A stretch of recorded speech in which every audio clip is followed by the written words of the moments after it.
B. Mekanisme mendengar pada manusia dan hewan. 1. Mekanisme pendengaran manusia. Telinga dibagi menjadi 3 bagian, yaitu telinga luar, telinga tengah, dan telinga dalam.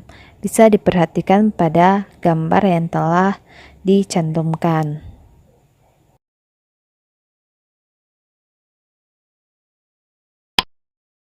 Baik, langsung saja mari kita simak dan pahami bagaimana proses mekanisme mendengar pada manusia.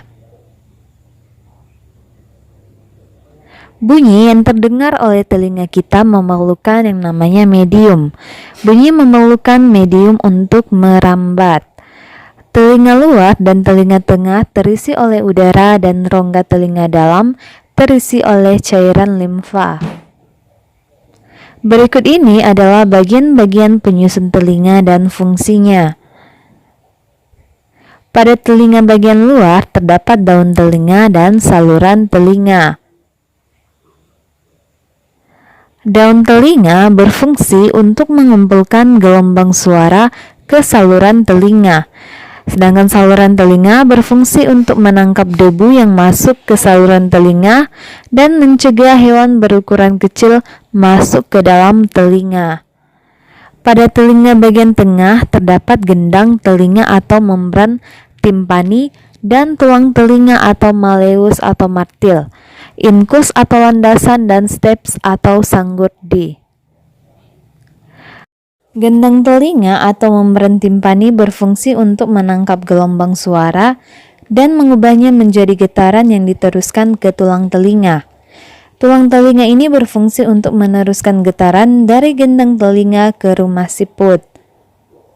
Pada telinga bagian dalam terdapat saluran eustachius, rumah siput atau koklea, dan saluran gelang atau labirin.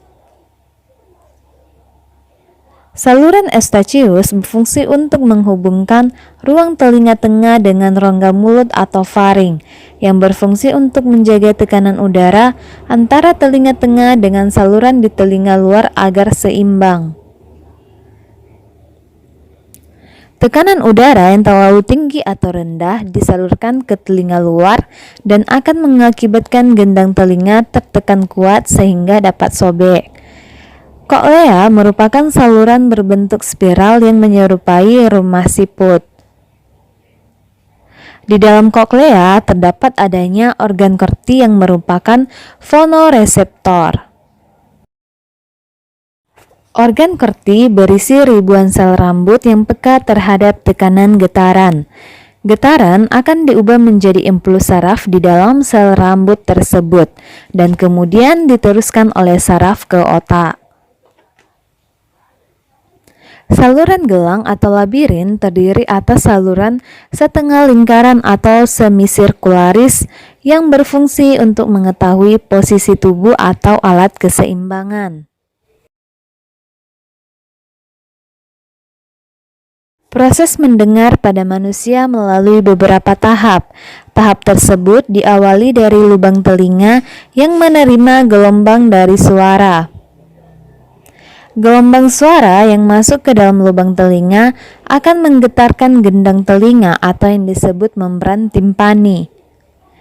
Getaran membran timpani ditransmisikan melintasi telinga tengah melalui 3 tulang kecil yang terdiri atas tulang martil, landasan, dan sanggurdi.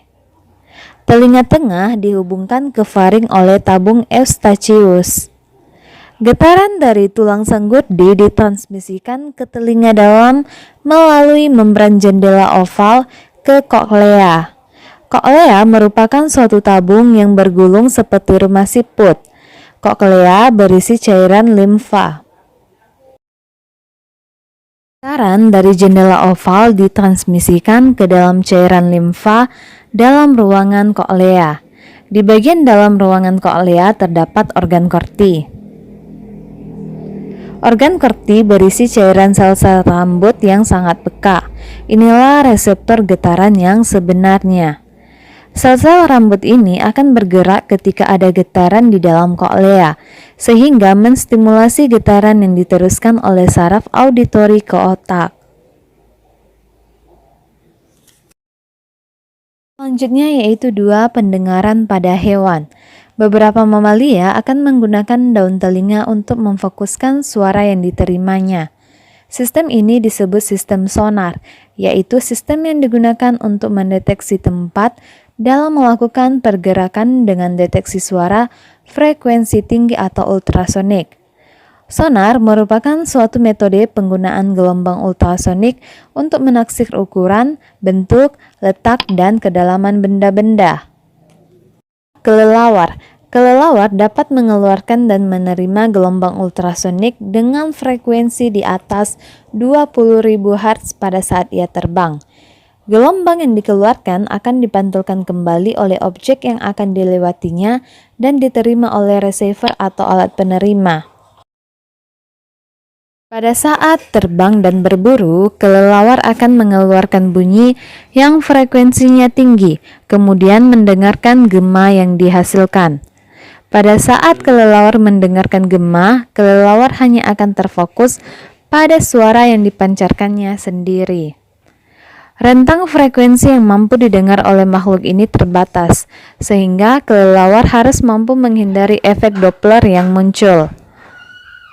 Menurut efek Doppler, jika sumber bunyi dan penerima suara keduanya tak bergerak, maka penerima akan mendengar frekuensi bunyi yang sama dengan yang dipancarkan oleh sumber suara.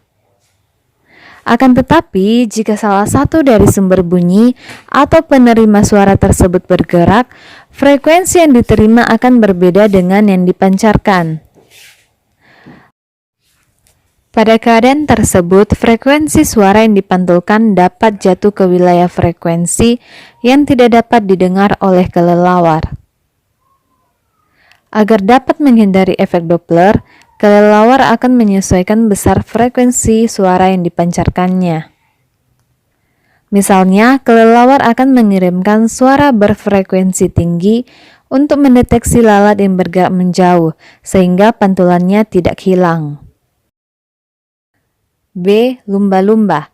Lumba-lumba mempunyai sistem yang memungkinkan untuk berkomunikasi dan menerima rangsangan, yaitu menggunakan sistem sonar. Lumba-lumba bernapas melalui lubang yang ada di atas kepalanya. Di bawah lubang ini terdapat kantung-kantung kecil berisi udara. Agar dapat menghasilkan suara berfrekuensi tinggi, lumba-lumba mengalirkan udara pada kantung-kantung ini.